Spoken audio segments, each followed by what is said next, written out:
Core. Core. You are listening to Core, a show on Code Zero Radio that plays bands located in the Fox Cities. A show to find and discover new music. Hosted by Andy McNamara.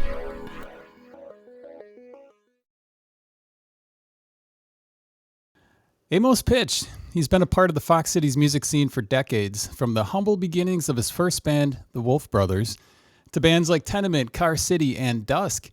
Amos also runs Crutch of Memory right here in Appleton. He recently released a solo album called Acid Rain. You can get it on vinyl.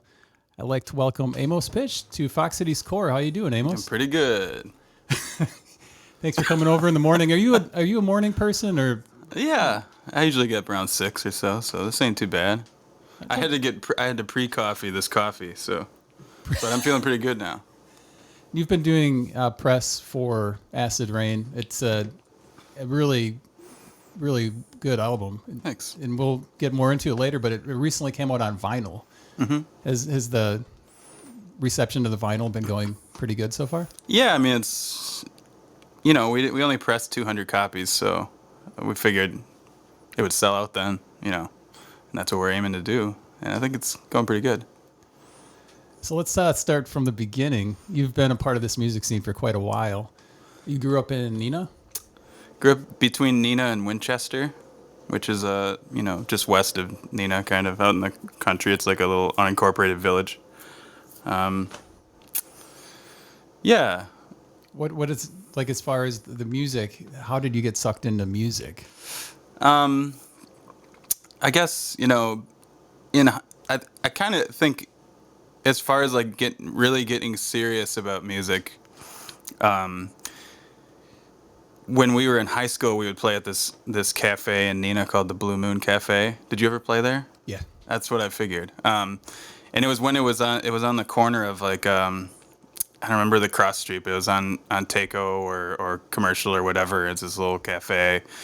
Had big windows that faced traffic. Anyways, this band from Milwaukee called the Modern Machines played there once, and it just blew my mind wide open, It sounded unlike anything that would happen around here. It was just so, like, it was great songs and, like, aggressive and just, like, it had this energy that sounded like someone that lived in Neenah couldn't have made this, and I just needed to know more. And so I went back to high school, or went back to class, was sneaking on the computers during class and finding out everything I could about this band, and, eventually struck up a friendship with them, even though they were much older than me, and they started setting up shows for my high school band in Milwaukee. We played the Robot House, which was a punk house in River West, probably in 2004, 2005, and it just went from there, It just kind of dominoes from there, so. Do you find a lot of bands currently are coming to you as sort of, they're seeing your bands and wanting, some mentor, and then are you, like, comfortable taking on, like, somebody like that under your wing? Do you find yourself trying to sort of incubate any up-and-coming artists? I don't think a lot of bands come to me. I don't know, I don't know if I'm intimidating or what, but I feel like I don't, like, I don't really, like, foster many young bands, I don't know. And then you've got the record label. Right. What got you kind of wanting to start your own label? Well, it was kind of like we were doing a lot of touring for a lot of years, and it's fine, but it really your body takes a beating, your mind takes a beating. It's a really kind of a rough time to do that all the time, especially when you're touring like we were, where it's like we'd be out for a few months at a time, and like sleeping on floors and cutting corners financially wherever we could, and not really having a lot of not having a lot of leisure time and whatever. it just got really tiring. And so I really wanted to do something where it kept me creatively active, but like it was less of a thing where I had to always go on the road and whatever. You know, I wanted to make records. I always loved making records. And, you know, the label is kind of structured so we can be very heavily involved in the creative process, kind of like, you know, Motown was or whatever, where they had, you know, they had their own songwriters in house and they were doing their own design work and stuff like that. I like, you know, being involved in all of that stuff. It really like gets my brain working in the way I want it to. And sitting in a van, driving through, you know, driving like 15 hours through Montana and North Dakota does not get my brain working. It kind of pisses me off. And you've done quite a fair share of touring. You've gone overseas and all that. What's the worst thing about touring, in your opinion? Is it sleeping on the floors, or is it just the grind of getting to the next show? I think it's the truck stops and being on the interstates, sitting in a van looking at the like shitty interstate, like the whole like capitalism from the view of a van when you're traveling. It's like the grossest, most disgusting thing. I hate it, and it just makes me so depressed. And you spend 90% of your time on tour with that perspective, and looking through a window at all this garbage that we've created as humans. And it just makes me sad, man. I just want to wake up in my bed in the morning and like do something that makes me feel good about why I'm here, you know? Let's go way back. Do you remember the first time you heard a song that, besides being at the new moon, the blue moon, a song that just pulled you in when you were a kid? When I was a kid, I don't know what the first time was, but when I was a kid, I had one of those little Fisher-Price plastic record players, and I would get records from garage sales. I remember having Leonard Skinner's Second Helping. I wore that thing out. Ozark Mountain Daredevils, the one that it's like a patchwork quilt. I listened to that record all the time. I remember probably one of the first songs I ever learned to play was the song Standing on the Rock from that album. I had Black Sabbath's first album, and also had this cassette compilation that I don't know which one of my parents got it for me, but it was like just all kinds of old songs from the 50s, maybe 60s, and I was really drawn to the Chuck Berry songs on there. And you know that there's something about the way he plays guitar and the way he sings, the way he kind of barks things out in like a really soulful way that struck me even as like a little kid, not really understanding what he was doing, but like feeling something from it that I think informed even what I do today, like the way I think of music today, you know, that little, you know, infomercial cassette, you know. Well, you play multiple instruments. What was the first instrument that you gravitated towards? I started on drums, and I can't remember why. Like when I was a little kid, I had this band with a couple of my cousins called the Wolf Brothers, and we stole our name from the Hootie and the Blowfish. It was their first band name. Did you know that? I think I heard that. Okay. But I did not, I forgot that. Yeah, I mean, around the time we started that band was when that huge Hootie and the Blowfish record came out, you know, so we were little kids listening to that probably. I don't know. I don't remember much about that, but... so you were a big Hootie fan at the time? Yeah, probably. We called our band Hootie no, we didn't call it Hootie and the Blowfish. We called it the Wolf Brothers. And you know, I'm sure there was an argument over like who got to play what instrument. We probably all wanted to play the electric guitar, and maybe we all wanted to play drums too. Honestly, I don't know. I remember there being a dispute over who would play what, and one of my cousins got stuck with the trombone, and I got the drums. So I started playing drums, and Yeah, I went from there. My uncle gave me a drum set out of his attic. He sold it to me for $5, and I still use it to this day. I use the kick drum to this day. You know, whenever Dusk plays or anything, it's my favorite drum. It's like just this orange, sparkly, '60s Japanese kick drum. $5. $5, the whole kit. Yeah. So after the Wolf Brothers disbanded, uh, Yeah. maybe like just moved on to different things. What did you do after that? So I started a punk band in high school called the Waffles, and So you were into like classic rock, and then you moved over to punk. yeah, I mean, definitely. I mean, my mom, like, she was really into classic rock when I was a kid, so I was like learning from her CD collection and listening to Aerosmith, listening to the band, listening to Led Zeppelin and stuff like that, and then and my dad was really into country. And so I was, listening to his Garth Brooks cassettes and, stuff like that. So all of that was kind of percolating.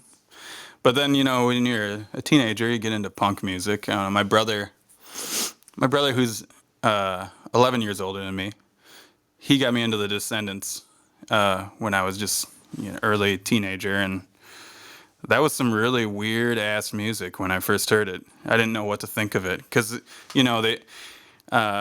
Steven Egerton, he plays those power chords, but he plays them up on the higher strings, and it's really confusing when you've never heard a guitar played like that before. It's like, what is he doing with this guitar? It took a really long time for me to really just accept it and feel like this is something I really like. For a good long while, I was like, this is just really weird music. But now I listen to it and I'm like, this is really accessible, like beautiful pop music, So yeah, I got into punk, probably when I was like 12 or something, and started my first punk band, the Waffles. And we didn't really make it out of the basement. No shows, no performances. Not that I remember. I don't know. Like maybe for my mom and her friends or something. Like in our basement. I mean, maybe we might have played some random like high school shows. I think we tried to like play the talent show at our high school once and got denied. I don't know. I've got to ask, what's your favorite Descendents song? Oh man, how do you answer that question? They have so many songs. You could say all of them, but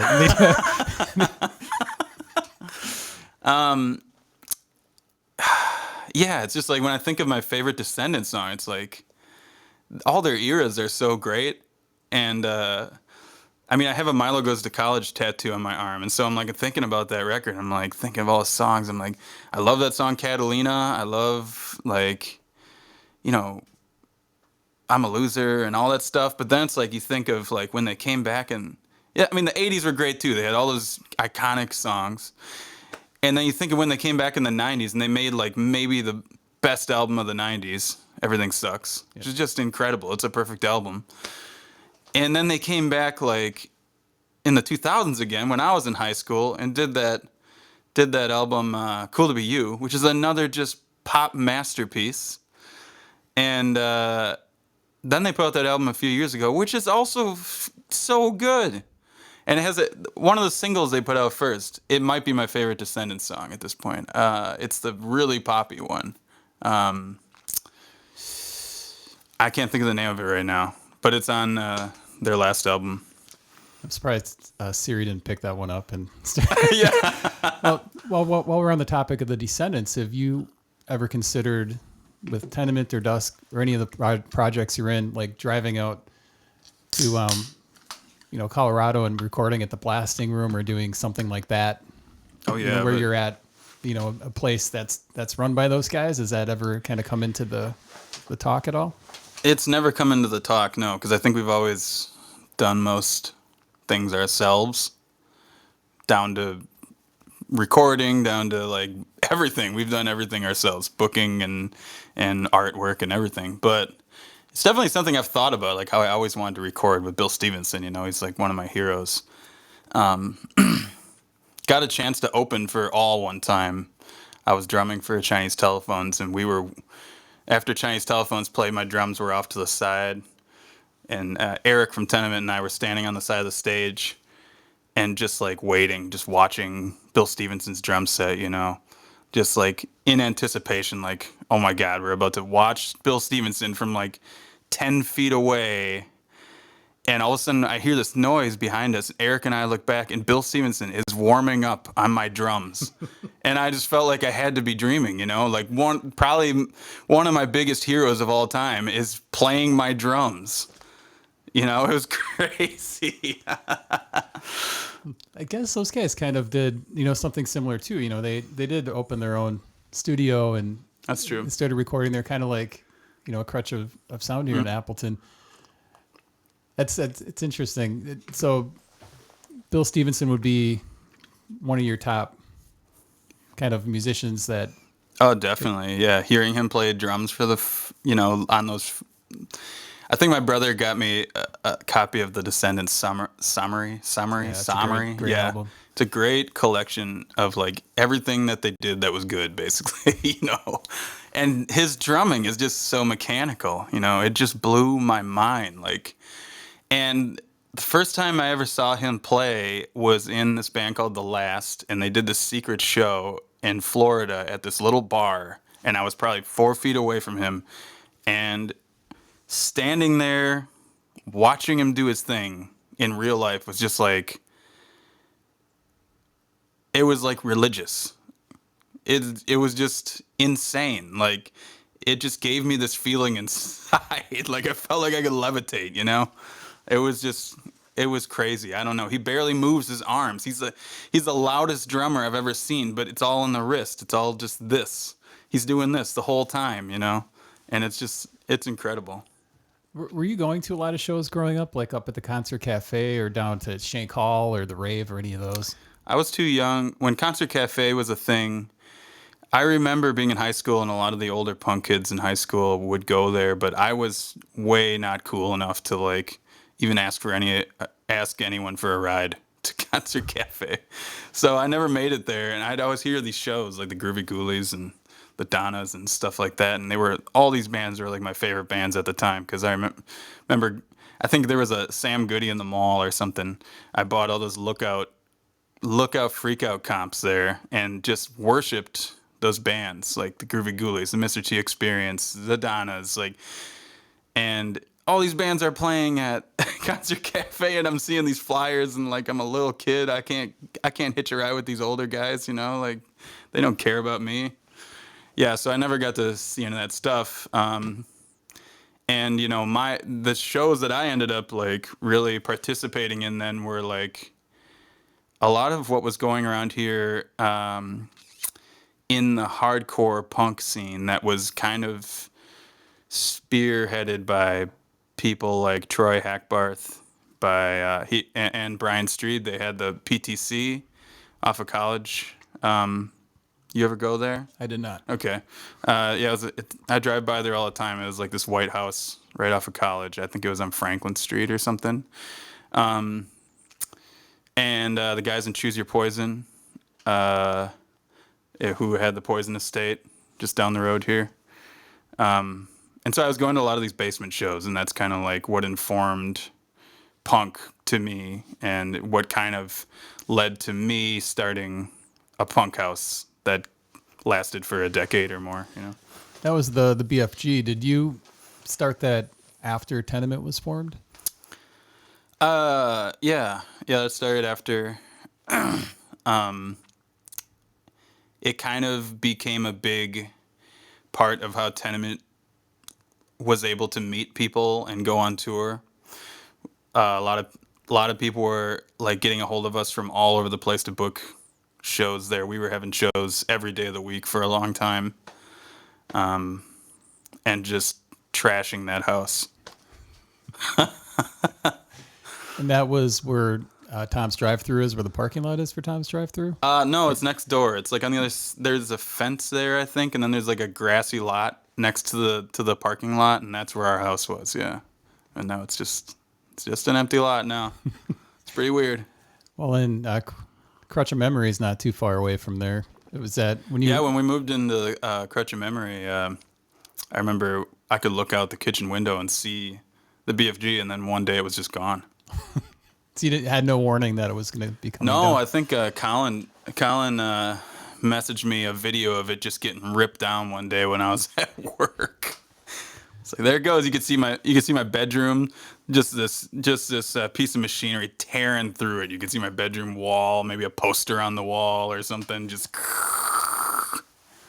Well, some of the stories I've heard of that place, it sounded like there was plenty of issues going on there as far as livable environment. Yeah. Yeah, we didn't have running water for a long time, and that was weird. But it was because some dude came to a show and just ripped apart our water lines in the basement, just destroyed them, and then he got chased out of the house and down the street, and he never came back, but he left his mark, you know? And we didn't have running water for a long time, like well over a year, maybe a couple years, I don't know. And we never thought in all the time, let's have a benefit show to get running water back. We just dealt with it. And then one day, ding, maybe we should have a benefit show. And then we had a benefit show, and we made more than enough money to get ourselves new water pipes, a new water heater. All of a sudden, we were living high on the hog, man. What did BFG stand for? Was it? We just took it from that children's book. But I mean, it had a lot of people made up all kinds of shit over the years of what it could stand for. I don't know. A lot of it's probably dirty. Well, you've reached the point where we're going to do band reaction, where we play a clip from a previous I gotta put on these artist. headphones? Yep. All right. Play a clip from a previous artist, and then we'll get your reaction. This clip comes from somebody that you might have heard of before. Her name's Julia Blair. She was on earlier in the year. Let's see what you think.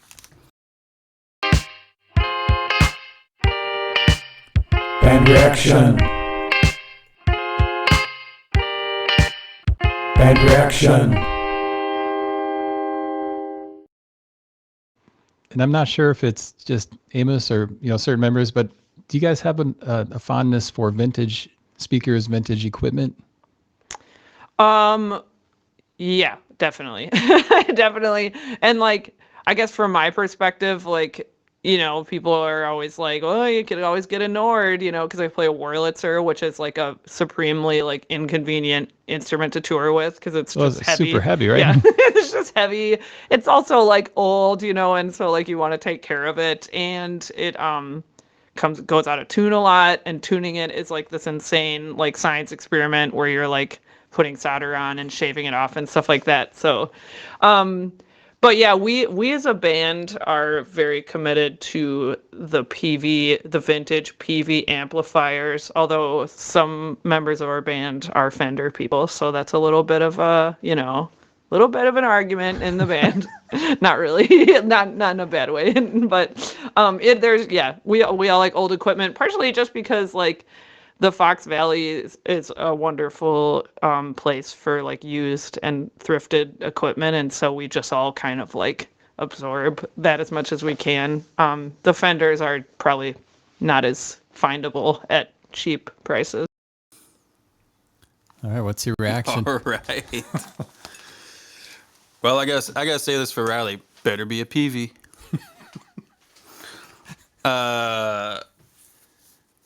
Yeah, I think we do buy a lot of old crap because we find it for cheap. That's kind of where what we've been designated with. But I mean, a lot of that stuff is really unique. A lot of the older, cheaper equipment has a lot of character, and that's why over time it becomes more and more valuable because like you're seeing a lot of newer equipment that emulates old gear, that's digital and emulates it like pretty accurately, but it's just slightly off. It's like video games or something where it's like, yeah, it sounds like a I don't know, like an LA2A compressor or something, but if you really push it really hard, you can't put your finger on why it sounds fake, but it just sounds wrong to just the tiniest degree.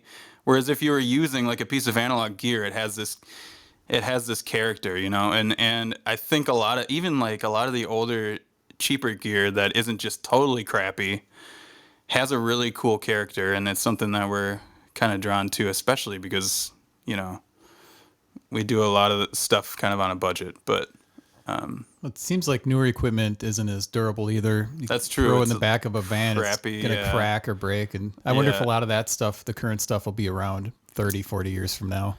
Yeah, probably not, you know. I don't know. I mean, that's why Fenders are so like sought after kind of, you know, because they were just really well built, simple amps that were built like hand wired and everything. It wasn't like these, you know, big circuit boards that, you know, something goes wrong and it's a labyrinth of trying to figure out what's wrong with it. It's almost not worth getting it repaired, you know.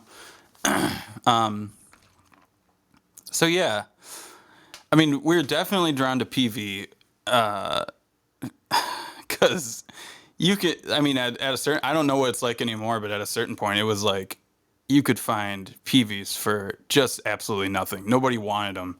When Tenement started, I had to go out and buy a bass rig for Jesse. He didn't have any money, so I go out, you know, to a musical round or something and pick up an old PV bass 400 head for like $50, you know, because it was cheap and it had a distortion channel on it, which I thought would sound cool for our band. And it really became an integral part of our sound.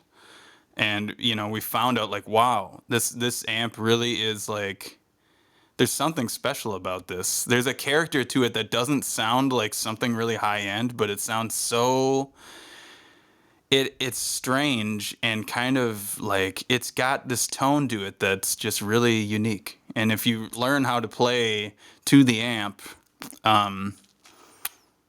if you learned how to play into the amp, how to like, you know, play the strings of your instrument in a way that pleases the amp, it can sound like it's such a brilliant sound. It's just, I don't know. There's something special about PV, I think, for being really cheap amps. So Let's talk Tenement. 2006 is when Tenement officially formed. Yep. So were you guys running into each other at shows, or how did you kind of meet each other? We went to high school together. I think when it started, it was Jesse and I. And Were they in the Waffles? they were not. I had a band called Social Classics before that, and it broke up right at that point. It broke up. So yeah, I had a second couple. The last couple of years of high school, I had a band called Social Classics, and we did record an LP with Justin Perkins. Never came out. I think I sent off like a bunch of promo copies of the CD, and then it just never came out. And then that band broke up. The day after I graduated high school, I went on tour with this band from LA, thinking I was going to play drums for the rest of the year, basically, being hired to play for this band. Then the guitarist of this band fell down a flight of Is stairs. that the Vipers? They were called Bang Sugar Bang. Okay, that's way off. And we were in Hollywood, and the guitarist fell down a flight of stairs and broke his arm in like 13 places. Tried to play the next show in San Francisco, and it was just too excruciating. And so their record label got me an Amtrak ticket home, which was the worst few days of my life, I think, because right before getting on the train, I bought just this humongous bag of apple chips, and I ate like half the bag. For some reason, not realizing that apple chips are just dehydrated apples. So I was eating like, 20 apples and just got the worst diarrhea of my life sitting on this train and going back and forth to the bathroom for like 3 days, all the way from Portland, Oregon to Milwaukee. And then I got, then I got home, and shortly after that, we started Tenement, Jesse and I. And Jesse, in high school, we played a little music together, but he was kind of the extreme music guy. When we were in high school, he had a grind band called Satan's Army, and it was just noise and him screaming over the top of it. I think there's a video on YouTube. He would roadie for a lot of shows for Social Classics, my band, and he was just like one of our best friends, and we spent a lot of time around each other, and never really thought we'd start a band together per se. But then we start Tenement, and at the time, Tenement, I had a vision for it, but it was mostly just this juvenile, we're gonna be a obnoxious, loud punk band that's influenced by like death metal too, and vesicular basalt, and stuff like that. And it became like such a different thing over the years. It really became something that's defined me in a musical sense as a person. It's kind of strange how this stupid juvenile thing that we started, it transformed over the course of like a decade to turn into to mature into this, I guess mature into this thing that like now it's just kind of who I am in a way, or how people think of me. But so yeah, when we started in 2006, it was me and Jesse and Troy Hackbarth, who lives here in town, and our friend Max Sukting, who went to high school with us too. And we went through a lot of different, drummer situations. Troy left the band, became a 3-piece in 2009 with Eric Meyer on drums, and that really became like the lineup that everybody knows. That was the first release was 2009, I think, with the False Probably. Teeth EP. Yeah, and the Ice Pick 7-inch, which Tyler Ditter, who's in Dusk, he recorded those for us at UWO because he was going to school for recording at the time. So yeah, I'm trying to remember if Jesse played bass on those, or if Tyler did, or who did, because while we were recording those, Jesse, we have this huge, we still have it, it's in the Crutch Memory Studio. We had this huge like refrigerator cabinet, bass cabinet that's like, it's called a Casino. It's made by Custom. Super old. It was one of those things that I bought Jesse early on in the beginning of the band for like $100. And it's like a 215 cab. It's super heavy. He was walking into the studio, just decides to walk over a giant patch of ice, slips and falls. And so this thing has like this groove where you put your hands in when you're pushing it, and it kind of leans on you like this. And he slips and falls, and the amp goes that way, and it lands on his fingers. And 5 out of 10 of his fingers just broke backwards. So it was like a 90-degree angle. It was totally disgusting.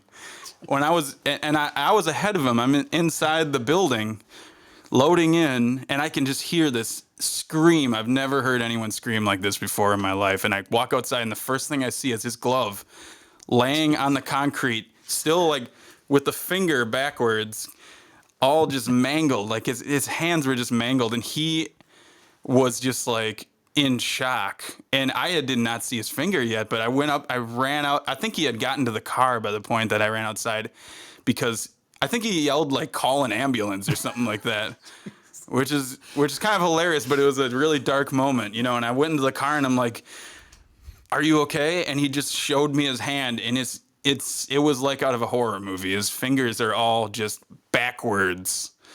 And so we went to the hospital, and they had to set them all straight again. And we just sat in the emergency room, like waiting room, waiting for him. And he came out, and he just looked like his hands are all like bandaged up, and like, and he looked like something really awful had happened to him, which it did.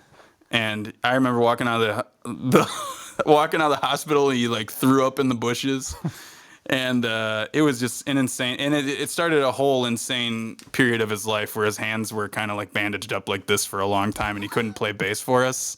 So he would still come to the shows and just do in-between banter. He would like go up and talk between our songs, which was pretty hilarious. But it was, we can't do without Jesse. He's like the Tenement guy, That story just like gives me the shivers. Like, now, current day, no pain in the fingers. Back to, I don't think so. He learned to play bass pretty quick, and he like was back to ripping again. That's good. He got really good dexterity in his hands again. It was kind of incredible, actually. Yeah. So, Tenement's put out quite a few releases. What was the feeling when you got signed to the label? Was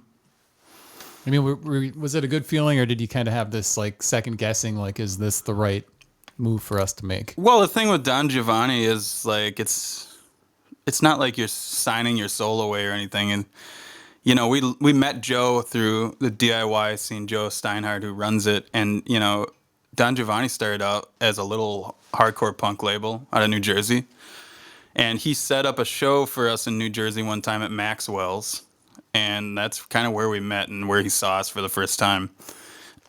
And we didn't even know he really liked our band. And then, you know, a few years after Napalm Dream came out, he gets a hold of me and really wants to put out a record. And at that time, we had some interest from other labels too about doing another record. So it was this kind of like process of like different labels wanting to put out a record and trying to choose who. But there was interest from a lot of bigger labels too, like Epitaph, and there was this label from Canada.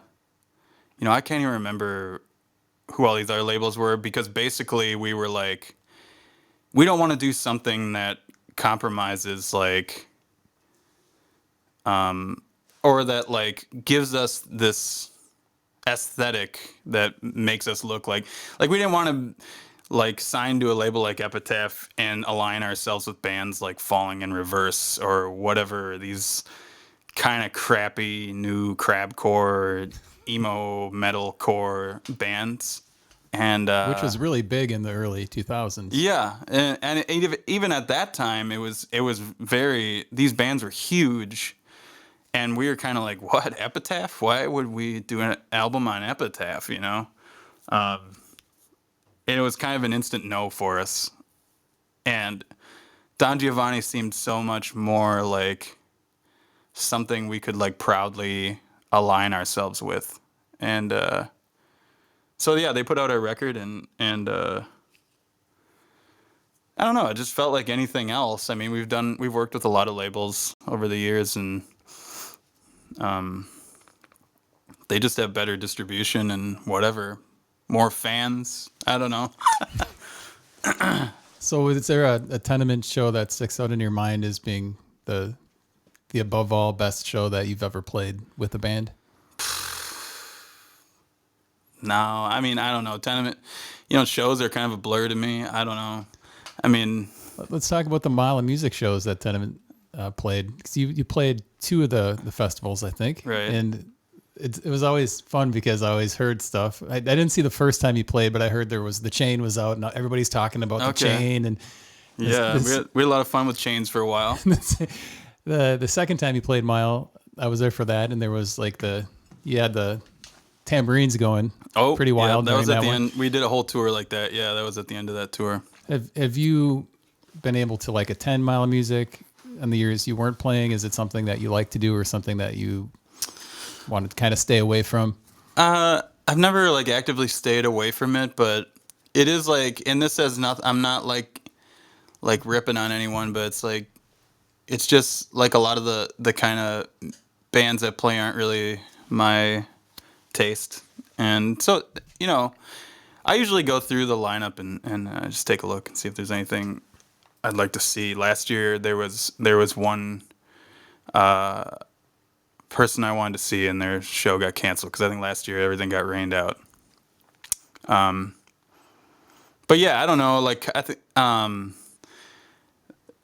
they asked us to play Mile of Music those couple times, and I was like, yeah, why not? I mean, it's in town. Let's just do it. And I don't know, you know, if we resonated with anyone. I thought you know, the show I was at, everybody seemed to love it. I mean, Yeah, it was something different, and which I think I like that when the festival kind of gets some wild cards put in there. This year, I think was Radkey was okay, yeah, was in there, but yeah, the show I saw you guys play, I thought it was awesome. 'Cause it's different, you know, it stands out. Mm-hmm. So why was Dusk formed? Was that a break during Tenement that you decided to form Dusk? I don't know if it was really a break. It was when we were making Predatory Headlights. We were still making that record, but Colin Wilde and I were living together. He does Black Thumb, and he lives in Oakland now. So we were playing a lot of music together, and Julia was coming around, and we were making these demos, just like, whatever, just having fun, kind of like bringing other friends of ours around. Riley came around a couple times, and some other friends of ours. We made a whole bunch of demos, and just for fun, and didn't really think it would become anything serious. Just we're kind of having fun making music with friends. And then a label from Madison and Minneapolis called Forward Records, they were like, we want to do a 45 with you guys. And we did the Too Sweet 45. And the band that did that record was basically the band that, became Dusk. Aside from, I don't think Riley's on that record, but yeah, I don't know. Just, for at that point, for like, I don't know, like over a decade, I had just been playing loud, abrasive music. And the thing is that at the root of what I do, there's always been like country music and, like pop music, like stuff like that. But it's, you can only go into that world so much when you are kind of branded a punk band, which Tenement kind of did a lot of weird shit for a while, and we probably will again. I mean, but we could never really fully go into that world where you're playing like this different kind of music. So Dusk kind of became that kind of thing for me personally, like where I could just like do country songs or do, Did it was it sort of a freeing kind of feeling to be able to write a different genre song instead of the, the hard hit you in the face Tenement music? Yeah, I would say. I mean, definitely like you also got scratched an itch there. Yeah. Doing the bass, so you're sort of on an instrument that you are typically. Yeah. I started playing bass in Dusk, or when it started, I was playing bass, which is something I always kind of wanted to do in a band. And now I play drums, which is really fun too, because I haven't played drums in a band since forever. You did drums for Car City. The drums on that Car City. Right? I was also in a band called Technicolor Teeth for a while, and we did some touring too, where I played drums. But yeah, Car City. Yeah. Do you kind of like taking the back seat, instead of being right up there in front? The thing with drummers being in the back seat, which pisses me off. They're stuck in the back of the stage. You hardly ever see them. They're in like the shadows. And so kind of the idea, the thing that blew me away about the band when I was young is you'd see pictures of them playing or something, and they would all just be in a clump, like in the front of the stage. The drummer would be right up next to the guitarists, and that's kind of something we like consciously tried to do when we started Dusk, was like everybody's there, feels like a family band kind of, like everybody's just in a circle making music, or not in a circle, but like in a group right up at the front of the stage. The drums aren't behind everyone. No one's standing in front of the drum kit. And I don't know. Like, I never liked the idea of the drummer in the back of the room. Just bothered me. Even with Tenement, it's like, you see pictures of Tenement. It's like, I was always like, okay, let's put the amps. They always go beside the drums or behind the drums, and we're standing on either side of the drums. So Eric's right up in the middle. Everyone sees Eric, I don't want to stand in front of Eric. Eric is a pivotal part of this band. He's super important. He kicks ass. He's like an ogre on the drums, He's like so powerful. And I want people to see that, as much as they see Jesse and I think it's really important to see Eric just like kicking ass. I suppose like some people, it's just like what they think, how they think it's supposed to be set up. Like, well, this is how you set it up. So, Car City, they put out a self-titled album, maybe 4 years ago, 5 years ago, 4 years ago, 5 years ago. Right. Yeah. Walt was kind of pissed off at me that he wasn't here with me today. Just thought I'd let everyone know. I hope he's listening right now. I don't think Walt gets up before noon, does he? So Car City was a project where Jason Lemke wrote most of the songs? Or was it a collaboration? Yeah, he wrote all the songs. It is Jason's project for sure. We had actually, Walt and I actually got together with Jason one day a few years ago, just to hang out and kind of catch up because I hadn't seen him in a long time. My high school band played with his old band, 88 Miles Per Hour, a lot, and Jason is a great songwriter. He's a great singer. He wanted to record some of the music he's been writing since way back when. And so he came to the studio and we hung out and whatever. I was like, yeah, I'll record you. And then it kind of just became a thing where he didn't know what to do with it as far as like what to call it or what it was. And I was like, I don't know. You mind if,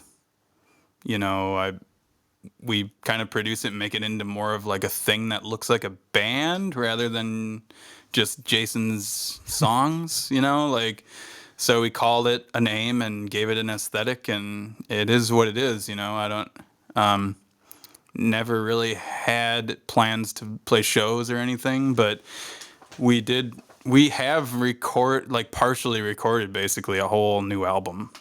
It's just we never really get together because, individually we have so many things going on. So it just comes at, when it's convenient for us. Did Car City ever play any shows? No. Not even a release show? No. I know I've seen Walt and Jason play a couple of those songs when they all plays together, but would a show be anything that Car City would consider doing?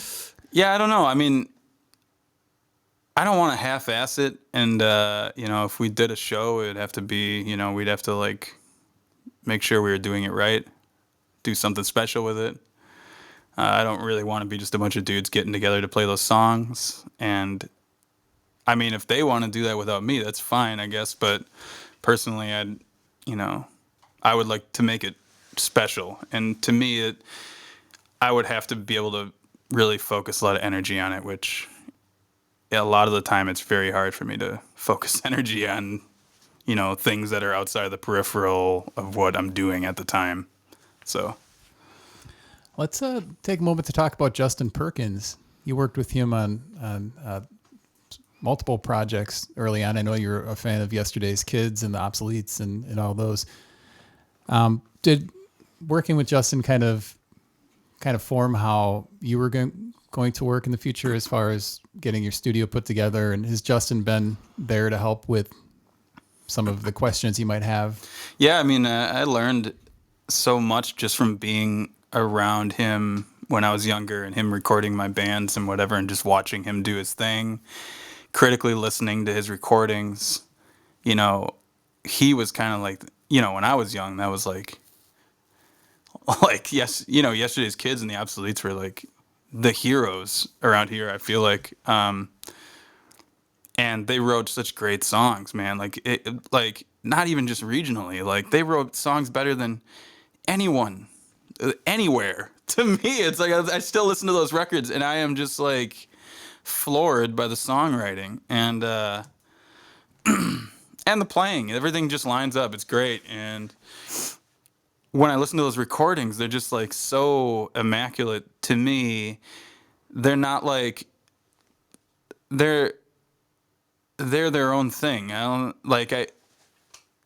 As someone who really critically listens to music, because I'm always thinking about recording now, nothing really sounds like them.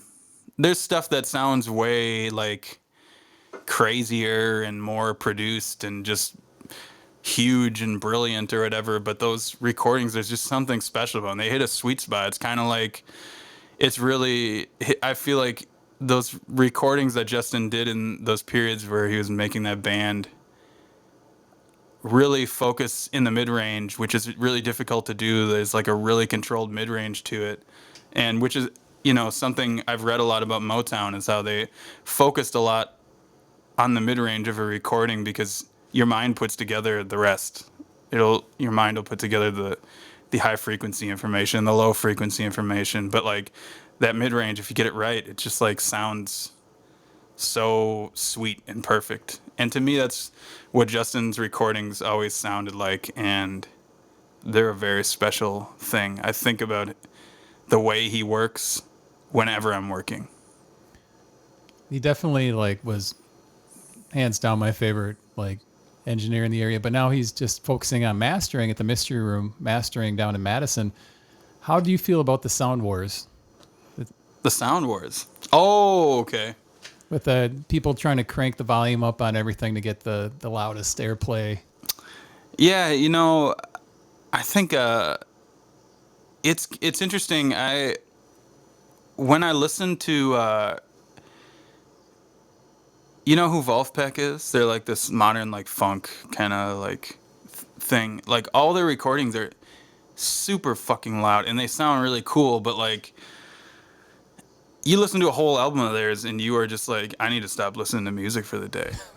Because it's like it's so taxing on your ears. And it's cool, and like listening to their singles, they're so exciting. It's just like I can see how like just having a super loud master is just like really appealing because when you listen in context of a single or a song here and there, it sounds great. It sounds really exciting and cool. But when you're listening to a whole album that's just like crushed and super loud, it takes a toll on your ears, and that's something I kind of like about Justin is he's always kind of encouraged us to be more delicate with our masters and like think twice about just pushing them, which we haven't always listened to him. Most Tenement records are like I'm always like push it more, and he's like, you sure? I think it sounded pretty good. No, push it more. I want it to sound distorted. I want it to sound crazy. I want it to sound like all like the Japanese hardcore bands, the records that I love, like that are just destroyed, but yeah, I don't know. I think there is definitely like I think for certain kinds of music, like having a super destroyed, loud, limited master is like super crucial and cool, and for others it's not. I think for Dusk it's like we're always very careful not to suck the dynamics out of it. It can like make a kick drum that sounds really 3D and like warm and round sound flat and like papery, so that's something we're always careful about. Justin Perkins mastered this Oh yeah. Acid Rain album. Can you tell me what? That's another one I told him I want an aggressive master, and he's like, I don't want to, or like this is a really cool sounding recording. I don't want to like mess it up, like be careful, Well, you released that digitally, like kind of a month or two into the pandemic, but you wrote and recorded it all within the span of, was it like a month? A month, yeah. You played everything on there. Right. Yeah, it's kind of like almost like demos, where it was like we were stuck in our house because everyone was freaked out and no one wanted to go outside. And I didn't know what else to do, really. So I was like, oh, I might as well do something constructive with my time and sit down and just start writing and recording songs on this old Roland VS880. It's this recorder I've had since like 2006 or something. I've made all my demos on it, made some studio recordings on it. There's a couple songs on Napalm Dream that were recorded on there, and a couple songs on Predatory Headlights. And I was like, I want to make a whole album on this, like actually release it, Thought it'd be fun because I've never just like set out to release an album that I record on that thing. And I was like, I'll do this month. I'm going to do the whole album this month. Record it, write it, record it, mix it, master it, and release it so I can get some scratch, so I can make rent next month because no one was working at the time. And that's what I did. And you released it digitally, and then the vinyl recently came out, which it has 2 bonus songs. Yep. So if you purchased it digitally, you'll want to get this to get the 2 extra songs, and those were songs that you had previously sent out for like benefit. Right, around the time, yeah, there were some labels that were trying to like help musicians and stuff like that, and they asked for those songs. One of them was for a COVID-19 comp, a benefit comp, and the other one was just for like a collection tape. I think that never came out.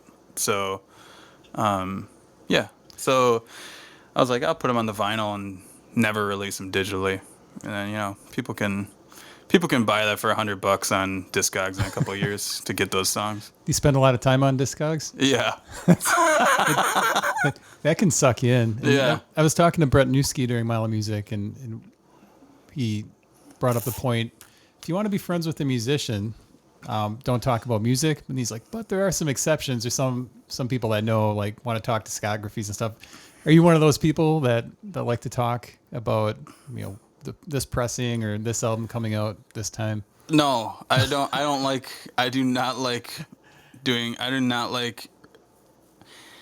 don't really like hanging out with record nerds. I don't like what they nerd out about. It does not excite me. I don't care about specific pressings. I don't care about vinyl color variations. I don't care about any of that crap. I care about the music that is on the record, and I care about the artwork, and that is the stuff that excites me. And I find that most record nerds, they want to talk about stupid, mundane shit that, I don't care about. But I am on Discogs a lot because you can find obscure stuff that you can't find anywhere else on there. And I've learned a lot on Discogs, just digging through discographies. I've learned a lot about music I've never heard of. So, do you find that it's getting kind of ridiculous with how the resurgence with vinyl? People are repackaging things 20 different ways, like you said, with the different color variations, and just to try to sell the same album 5 times. Yeah. It is pretty silly. I don't really know what else to say about it. It's just, if you're a big Nirvana fan, you could have 25 different versions of or Billy Nevermind. Joel. You'd have you could have 50 different versions of The Stranger or Glass Houses or something. Who needs that? You could go to the thrift store today and you could find copies of that record that are probably in amazing shape. But instead they're repackaging it and selling it for $50 to some schmuck, How did you feel about the exclusive company closing? I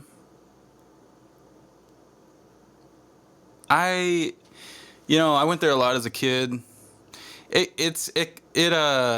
It closed around a time that I haven't really been going to record stores a lot, so I was kind of like, oh man, that is really sad, because it was a very important institution, and it was a part of my childhood and a part of my adolescence and a part of most of my life. But yeah, I don't know. I don't know. I don't. I don't know. It's a sad thing, but yeah. All right, well, let's circle back to Crutch of Memory, because we're winding down here. Need to get a couple more things in. So Crutch of Memory, I think, is really cool how you guys have a community of musicians there, and you all pitch in on different projects. And with Tim Buchanan, you guys where the Dusk was the backing band for him. Are there any more projects like that coming out where you guys back up a different musician?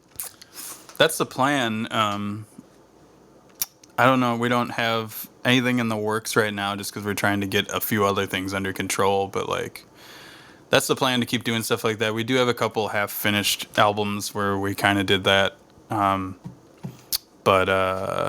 Yeah, I mean, hopefully we can keep doing that sort of thing. What do you think of the Appleton music scene today compared to how it was in 2006? Yeah, this is something I talk about with people sometimes, where it's 2006. I was involved with the underground punk scene, and from 2006 to 2011, it was really thriving. At least the little thing that I was involved in, and there would be hundreds of people at some of these shows at a house or whatever. But the thing is you don't know about that stuff unless you know about it. It's not something that's out in the open. It's not like Mile of Music or whatever. So what I want to know is where are the 20-year-old kids doing this right now in Appleton? Because I want to go there and I want to see it. I don't, like, I can't judge what's happening in Appleton right now because I don't necessarily know, but I want to find out.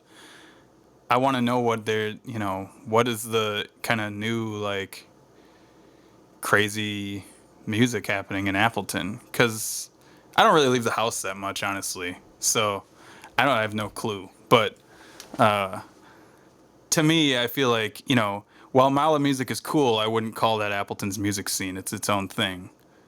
And I feel like there is an Appleton music scene, but people like us don't really know about it right now. Because it's a very, like, it's an urgent thing that's happening with younger people than us right now. But I would love to find out. Last question for you, Amos. If people want to find Acid Rain and purchase a copy on vinyl, where should they go? Well, you can go to our website, www.crutchermemory.com. You can find me on the internet and meet me in front of my house. That's that's what you could do. The exchange can take place in front of the house. Right in front of the house.